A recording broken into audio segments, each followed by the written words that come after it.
Նախ ես կարծում եմ, որ հնարավոր չէ, որ ազգային ժողովը մի կողմ քաշված մնար այս իրավիճակում եւ ես դրական եմ գնահատում, որ ազգային ժողովի նախագահը ուզում է ինչ-որ լուծում գտնել ազգային ժողովի ճիշտ մասնակցության ձևաչափը այդ իմաստով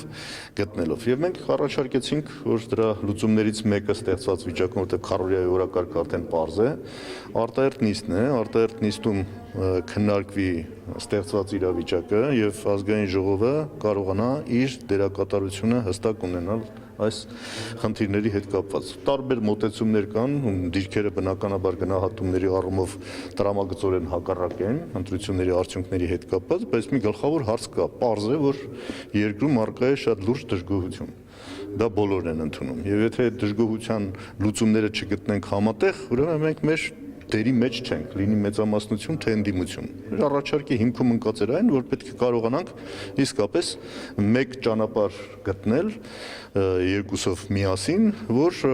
այդ ընդհանրապես եղած դժգոհության մակարդակը երկրում պակասի։ Եվ այդտեղ մենք կբերենք մեր առաջարկությունները, ինչպես ենք մենք պատկերացնում, թող իրենք իրենց մոտեցումները ներկայացնեն, եթե կառաջանա հատում այդ դաշտում, սա կհամարեմ շատ լուրջ հաջողություն եւ դա հիմք կտա, որպեսզի այդ արտահերթ նիստը գումարվի։ Ես կարծում եմ, որտեղ արտահերթ նիստը կարող է անպայման դուրս կգա ինչ-որ որոշումով, հակառակ պարագայում արտահերթ նիստ գումարվել չի կարող, եւ այդ որոշման ձևը կարող է լինել այս պարագայում հայտարարությունը, որտեղ օրենքի խնդիր չի, հայտարարության հարց է, բայց այդ հայտարարությունը կարող է իսկապես նախանշել այն քայլերի հաջորդականությունը, որով երկիրը կարող է այս վիճակից դուրս բերվել արդեն համատեղ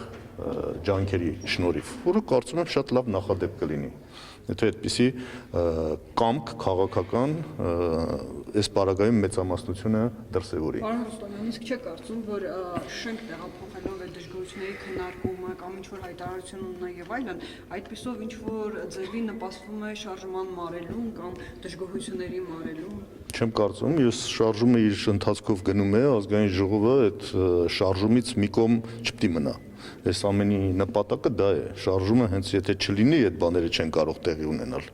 Եվ եթե մտածում եք, որ եթե այս շարժումը չլիներ, այդպիսի պատրաստակամություն կհայտնեին մեծամասնության ներկայացուցիչները ընդհանրապես քննարկել հարցը եւ լուծում գտնել ազգային ժողովի ներսում, չարաչար սխալվում եք ու կարծում եմ, որ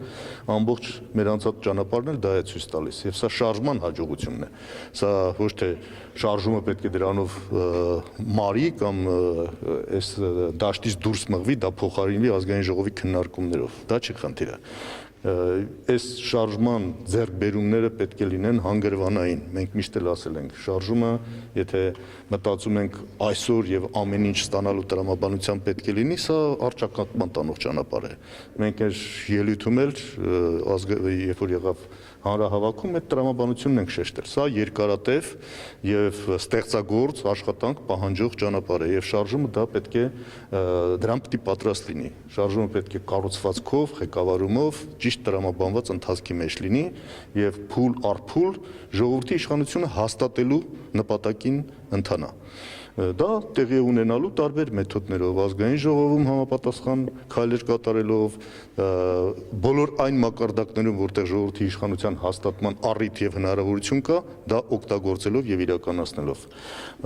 Ընդհանրապես գաղափարներ շարժման հետ կապված մենք ունենք եւ դա կքննարկենք, ներկայացնենք նաեւ Ռաֆի Հովհաննիսյանին, կարծում եմ մոտ ժամանակներս դա էլ ավելի հստակ դուք կիմանաք։